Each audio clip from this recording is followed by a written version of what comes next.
Je tombe des nues, je suis sous le choc, je suis bien sûr tout derrière mon équipe et à la fois, vous savez, ce sont des faits relatés qui se sont passés au tennis club de Sarcelles. Évidemment, lorsqu'on a appris cette affaire, on est sous le choc, quoi. Les faits se seraient produits entre 1999 et 2005. Comment est-ce qu'on explique que personne ne s'est aperçu de rien si les faits sont avérés?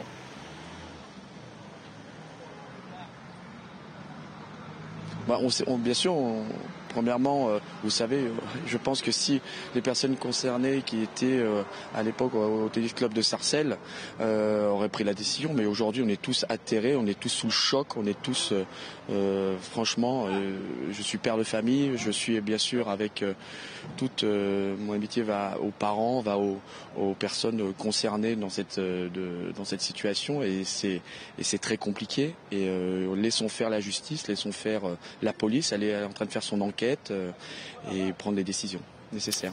Alors vous le précisez, Henri Lecomte, les faits se sont produits alors que cet entraîneur travaillait pour le tennis club de Sarcelles. Ça s'est produit dans des déplacements entre 1999 et 2005. Ça se serait produit, évidemment, on reste prudent. Comment ça se passe un déplacement comme ça en équipe? Comment on peut imaginer que de tels faits puissent être commis?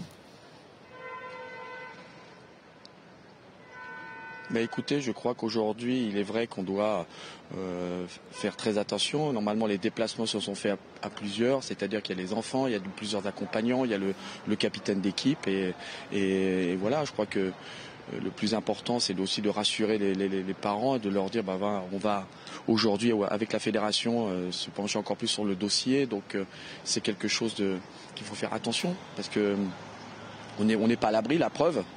Et donc, il faut essayer de trouver la meilleure solution possible pour que ça n'arrive plus.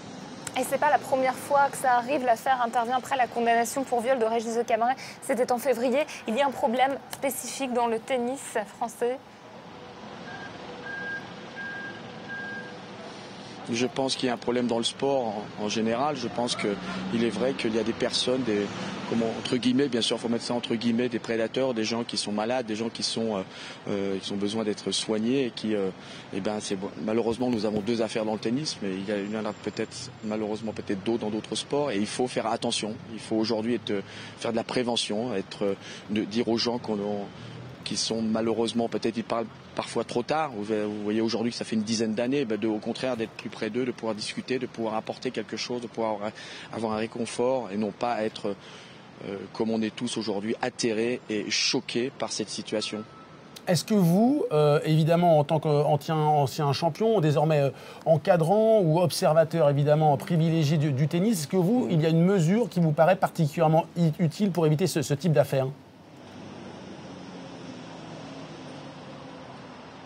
Mais il y a une mesure, c'est un encadrement qui doit être encore plus spécifique. Il va y avoir beaucoup plus de gens autour des jeunes, avoir un règlement encore plus strict, d'être encore plus près des enfants, comme je le dis, de pouvoir parler, de pouvoir évoquer certaines choses, peut-être par moments qui ne sont pas faciles à parler. Les enfants ont du mal à parler avec leurs parents, ont peut-être plus de facilité de parler avec certaines personnes. Donc voilà, il faut être plus près d'eux.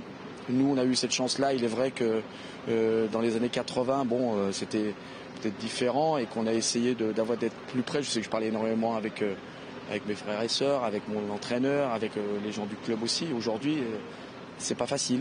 Donc, il faut être encore plus près de ces jeunes et qu'il faut éradiquer. Il faut franchement tout faire pour ça, quoi. Merci Henri Lecomte Merci d'avoir réagi en direct sur BFM TV sur cette affaire de viol présumé.